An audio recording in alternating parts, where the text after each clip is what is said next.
Sejam bem-vindos! Fique agora com o programa Espiritismo em Nossas Vidas com Wagner Ideale, sempre com temas que estão ligados ao nosso dia a dia. Olá pessoal, vamos a mais um programa Espiritismo em Nossas Vidas e hoje nós vamos para a segunda aula do livro Mecanismo da Mediunidade. Nós estamos falando da aula número 27. Já vamos para a 27ª reunião nossa sobre os estudos das obras de André Luiz. Nesta obra, como todas, eu tenho sempre fazer uma colocação. Nosso objetivo não é fazer com que as pessoas não leiam as obras de André Luiz, muito pelo contrário, mas que criam interesse, vontade para ir lá e ler as obras. Então, de repente, você assiste esse nosso bate-papo, se interessa muito pelo livro Mecanismo da Mediunidade, vai lá e leia, né? Então, é esse o objetivo, é despertar nas pessoas a vontade de ler essas obras, mostrando... A gente vai muito assim pontual em alguns lugares do livro para fazer uma exposição do seu conteúdo. A ideia desse livro é nos apresentar, falar para a gente como que as coisas fluem dentro de um contexto mediúnico. A sintonia, as correntes mentais. Então ele faz um comparativo com corrente elétrica, com corrente hidráulica. Né? Hoje nós vamos falar sobre capacitores, resistência, indutância. Tudo isso, de uma forma ou de outra, vai aparecer no contexto da mediunidade, da comunicação mediúnica. Na próxima, nós vamos falar sobre hipnose, a hipnose vulgar de shows, essa hipnose que não tem nenhum valor, por assim dizer, mas a hipnose, numa forma mais profunda, que acontece numa comunicação mediúnica real, verdadeira, que está ali ocorrendo, há uma entidade ali do lado fazendo a comunicação. Então, esse livro é composto de 26 capítulos. Dividimos em 5 partes, onde cada parte tem 5 capítulos, apenas que a última aula, ao invés de ter 5, vão ter 6 capítulos. 188 páginas, né? O autor é o nosso querido André Luiz e o médium Francisco Cândido Xavier. Muito bem. Nessa segunda parte, começando no capítulo 6, o nosso querido André Luiz vai falar sobre circuito elétrico e circuito mediúnico. A corrente elétrica nós obtemos ela de várias formas. Uma bateria, uma pilha, ela tem uma reação química interna que faz com que o polo negativo tenha excesso de elétrons, aquele componente que gira, né, em torno do núcleo do átomo, e ele tem carga negativa. E do outro lado, no polo positivo, vai acontecer nessa reação química o aparecimento de bilhões e trilhões de átomos com falta de elétron. Então ele fica com uma carga positiva, porque ele fica com excesso de núcleo, vamos dizer, para simplificar. E aí, quando você fecha um fio entre o polo negativo e o positivo, esses elétrons vão caminhar como a água caminharia por um cano, né? Para poder esses elétrons se encontrar no outro polo e ir ajustando até a hora que todo elétron livre que está no negativo vai para o positivo e neutraliza. Não tem mais corrente elétrica. Ela vai existir enquanto vier essa diferença de potencial elétrico, de elétrons. Pois é. Você pode comparar com duas caixas d'água, uma em cima, uma embaixo, onde uma está cheia de água, a outra não tem. Então acontece aquela corrente hidráulica. Mesmo princípio. Existe o circuito mediúnico forte, ostensivo, né? É onde você tem um espírito para fazer a comunicação e o médium para fazer essa recepção. Então a energia que está aqui vai circular por um circuito que nós vamos, que é o circuito mediúnico, e vai para o médium. Agora existe também, como eu falei, você pode produzir energia elétrica numa usina com milhares e milhares de amperes de correntes, com os fios extremamente um fio grosso para chuchu, né, com uma tensão muito alta, os milhares de volts, como você pode ter uma bateriazinha com uma tensão pequena e uma corrente também pequena. E ele fala no livro, ele faz essa comparação, justamente porque você tem a mediunidade ostensiva contundente, e tem aquela mediunidade mais simples, que ele escreve assim: mediunidade mais simples como atos fraternos que erguem, ajudam as pessoas e até curam. Por exemplo, um trabalho de passe. Ali envolve-se energias, mas num trabalho de cura mesmo, o nível energético é muito maior. O passe há um nível de energia, num trabalho de cura, o nível de energia é maior. Depois ele vai falar no capítulo, entre o capítulo 6.3 até 6.6, né?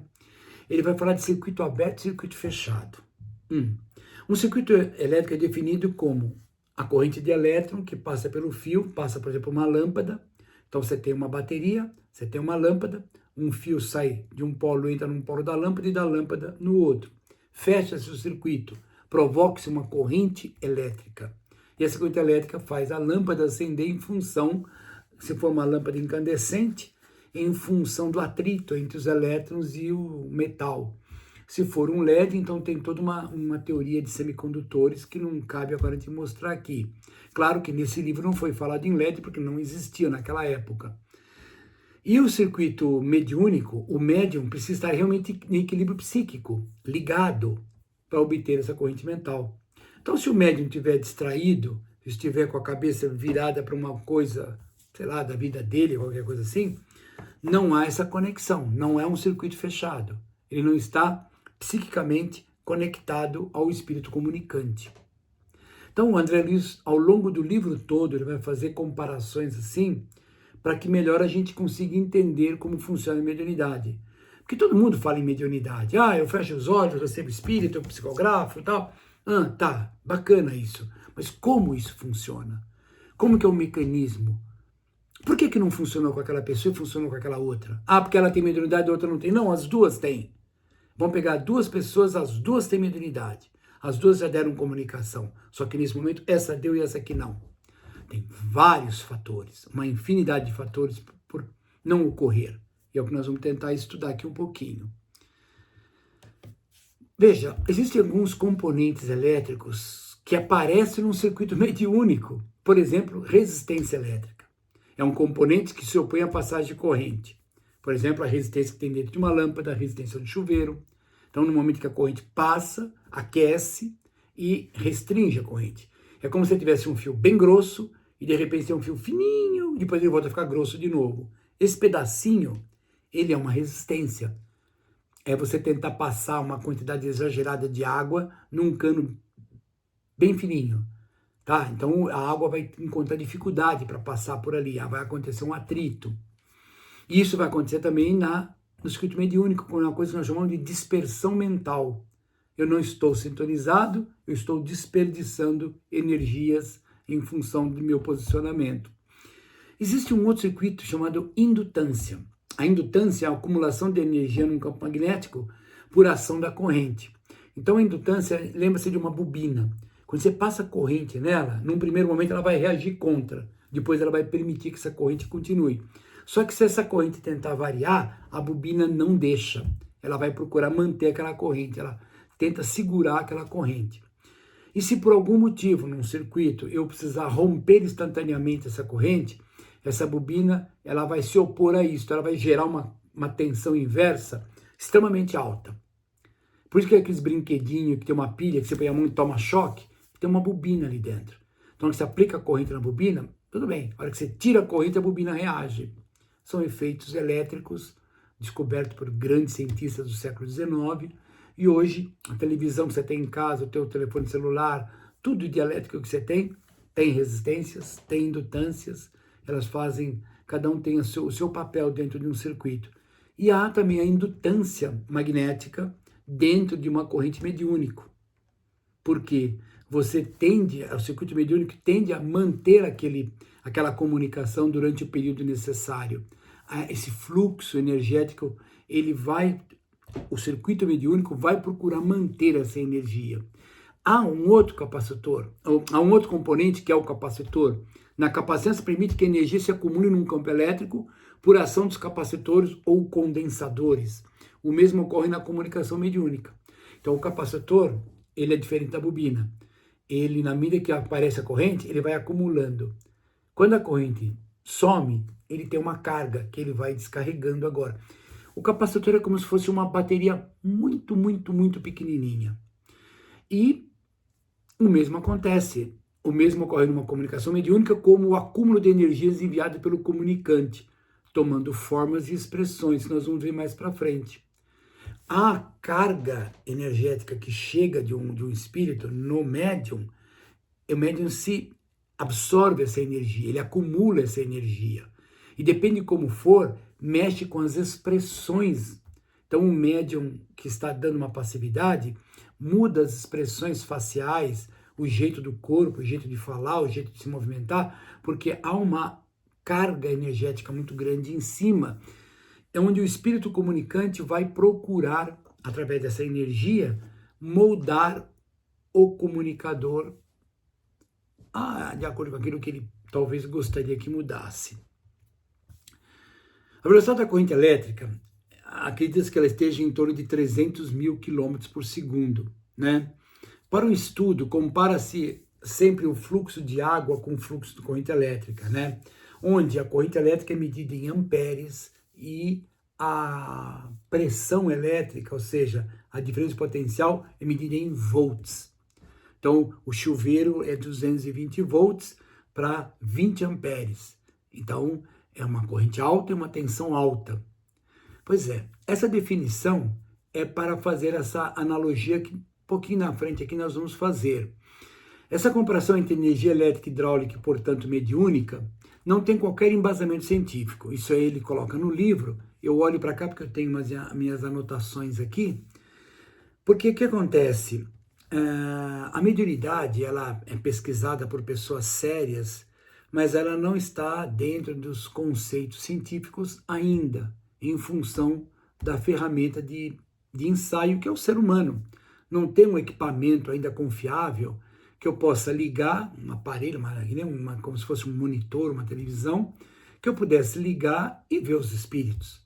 Eles se sintonizar numa frequência altíssima, altíssima, altíssima, que é a frequência onde estão habitando os espíritos encarnados, e de lá retirar alguma coisa. Dia virá que vai ter? Sim, dia virá que vai ter.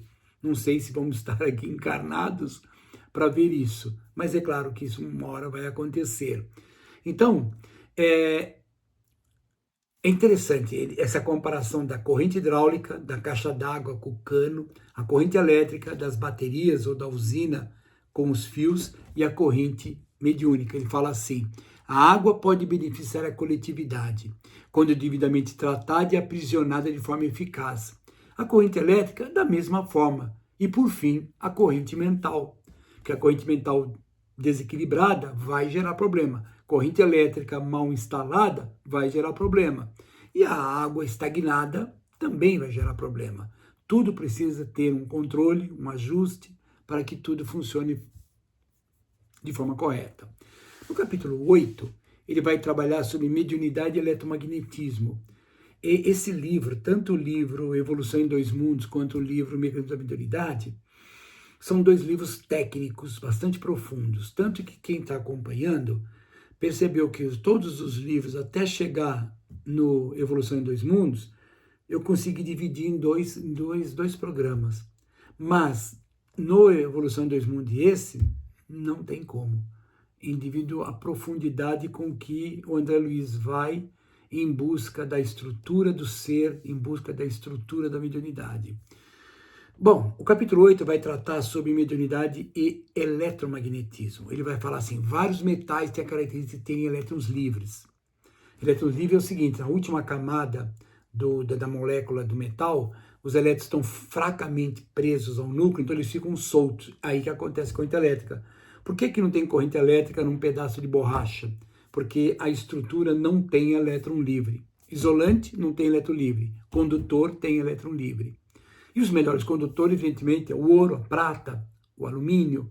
Eles têm muito mais elétrons livres. Então, eles dão uma condução melhor. Um isolante é um material que não tem elétrons livres, portanto, não permite corrente elétrica. Assim, temos o fluxo mental, onde o médium com sensibilidade psíquica exacerbada, para se tornar um tarefeiro de Jesus, carecem de educação mediúnica, para que não mais se vejam nas teias das vibrações mentais deficitárias. Então, o que acontece? Ou eu tenho corrente elétrica, ou eu não tenho. Ou eu tenho corrente mediúnica em função de um fluxo equilibrado, ou eu não tenho uma corrente mediúnica. Os movimentos dos elétrons, sejam nas suas órbitas de translação em torno do núcleo, é chamado de spin. Então, a forma com que o elétron gira em volta do núcleo vai produzir magnetismo ou não. Vocês não estão vendo, mas nos meus apontamentos tem um desenhinho de um prego, né? Um prego com uma bobina em volta do prego ligado numa bateria. E esse prego fica imantado, porque a corrente elétrica produz um campo magnético e imanta. No momento que eu desligar o circuito, tirar a bateria, esse magnetismo some. Então, é um comparativo com o circuito mediúnico. Não tendo espírito, não tem mediunidade, não tem comunicação mediúnica. Comunicação mediúnica seria dois espíritos conversando. Por exemplo, um encarnado, outro desencarnado. Muitas vezes acontece, o encarnado acha que tem um espírito do lado dele, né? E ele acaba dando uma comunicação, mas ele tem certeza que tem. O que está acontecendo é que ele está buscando no profundo do seu ser valores que ele conquistou em outras vidas e está jogando isso para fora. Então, não é uma mediunidade propriamente dita, é uma busca interior, talvez de conhecimento, e jogando isso para o mundo físico. Aí mais para frente ele vai falar sobre ferromagnetismo e a mediunidade. Um metal circulando por um fio, uma corrente elétrica direta, provoca o aparecimento de um campo magnético. Podemos assim verificar que nossas análises sobre corrente elétrica e corrente magnética podem ser estendidas para o fluxo mental, no processo de entender a mediunidade. Então, o magnetismo que a ciência estuda não é o magnetismo pessoal. Então, usaram a mesma palavra para duas coisas. Então, aquele ímã que você gruda no metal, ele tem magnetismo. Tem lá o polo positivo, o polo norte e o polo sul, onde flui as correntes magnéticas, que é diferente da corrente magnética do magnetismo pessoal. O princípio é o mesmo. Existem átomos envolvidos, existem elétrons envolvidos, mas de uma forma muito mais sutil. Aí no capítulo 9, ele vai falar de geradores e motores. Isso é muito interessante, porque a força eletromotriz é produzida por um gerador. O movimento mecânico faz o ímã girar dentro de uma bobina, produzindo corrente elétrica. Como é que se produz corrente elétrica? Pega uma bobina, enrola, tem as duas pontas, enfia um ímã lá dentro e faz ele girar. Pronto, aparece uma corrente elétrica nas duas pontas. Você vai ver muito isso nas bicicletas, né? O cara compra aquele dínamo, né? Você fala um dínamo, coloca ali na roda, na hora que você vai pedalando, o dínamo vai gerando produtos elétricos e vai acendendo uma lanterna, alguma coisa assim, né? Hoje em dia, usa-se muito os efeitos das células solares, capta a energia solar, transforma em corrente, carrega uma bateria e depois se usufrui dessa carga acumulada. Na época do livro foi escrito, não existia nada disso. Existia sim os geradores de corrente, existia a eletrônica, mas estava ainda no campo das válvulas termiônicas, ainda estava num outro momento. Não era a eletrônica que nós temos hoje. E aí ele vai falar do gerador do cérebro. O nosso cérebro, por analogia, no nosso estudo, contém um gerador autoexcitado, que realiza tarefas como geração, excitação, transformação, indução, condução, exteriorização. Tudo isso esse nosso cérebro vai fazer, sobre o comando do espírito. É importante, a ciência não reconhece isso ainda, mas no espiritismo a gente aprende que o espírito deseja, transmite isso para o perispírito, que é essa camada que liga o espírito com o corpo físico, e o perispírito joga isso para o cérebro, e o cérebro faz todo esse mecanismo de reagir perante essa vontade do espírito. Eu estou com vontade de olhar para o lado, eu olho para o lado, é eu, o espírito, que quero olhar para o lado, e o cérebro vai fazer esse trabalho. Quando alguma coisa no meio reage, sei lá, um contato, um sinal, uma luz, qualquer coisa que reage, isso vai parar no cérebro e do cérebro vai para o espírito, que é que toma a decisão. Por isso que ele fala, o nosso cérebro, por analogia, ele gera indução, condução, historização e tudo mais. Vai historizar nossos pensamentos e gerar energia que pode ser percebida pelo aura. Então, esse gerador que nós temos no cérebro, produzindo pensamentos, produzindo energia mental, ela, de acordo com o nosso posicionamento perante a vida, nós vamos gerar uma energia em volta que nós normalmente chamamos de aura, né? Parece um plasma, né? E por esse aura você consegue perceber a situação, se o espírito está angustiado, se ele está bem, se ele é evoluído, se ele ainda é um espírito primitivo. A energia mental criativa não se expandirá se não houver magnetismo residual, no caso o cérebro ainda primitivo. Então, aqueles cérebros primitivos, de seres primitivos lá da pré-história, ou até mesmo hoje aqui no mundo atual, ainda tem espíritos muito primitivos vivendo na sociedade, ainda com valores, nenhum valor ético, nenhum valor moral, nada disso, são espíritos ainda primitivos vivendo esse seu primitivismo. Eles têm pouca energia mental para irradiar. Então, o que ele fala, essa massa mental, por incrível que pareça, ele pode até ter raciocínio, mas o que o espírito está querendo falar aqui é algo mais que transcende ao corpo físico, mas já começa a adentrar ao mundo espiritual para a geração dessa corrente mental. Os circuitos mentais invertidos devido ao egoísmo, entre outros sentimentos doentios, ou uma deficiência física temporária ou permanente que afete o contexto mental. É outra coisa que ele está falando. Por quê? Se eu tenho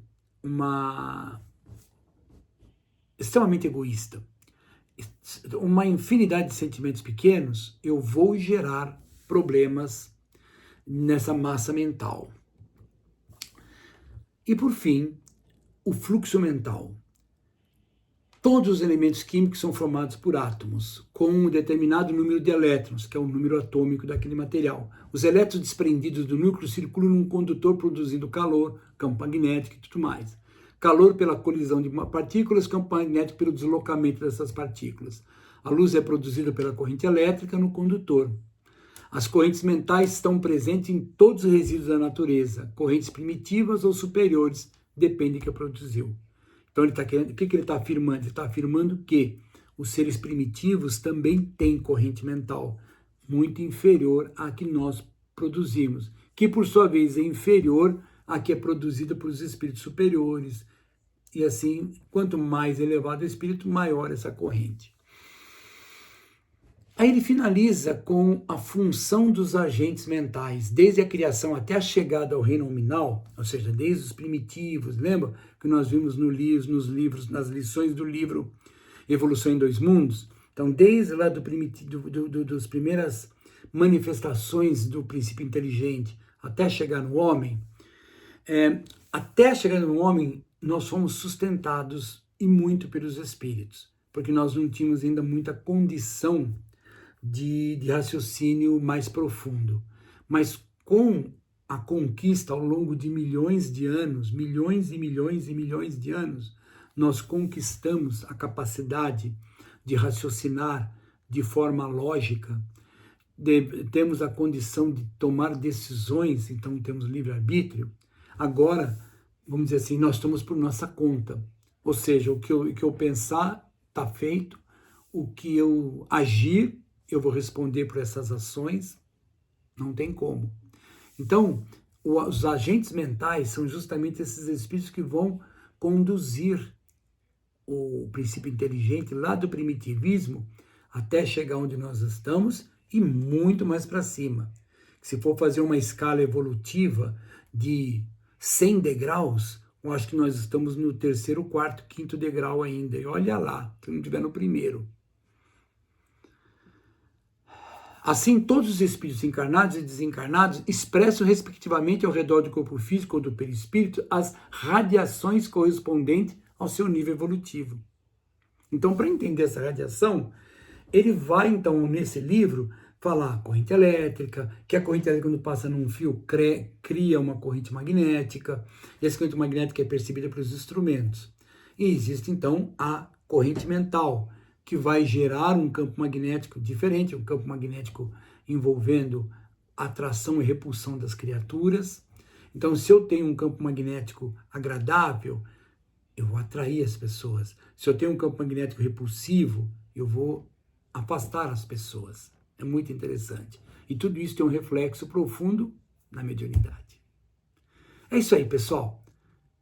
Ficamos por aqui e aguardo todos no nosso próximo programa, o Espiritismo em Nossas Vidas, com o estudo das obras de André Luiz. Fiquemos todos na paz do Mestre Jesus.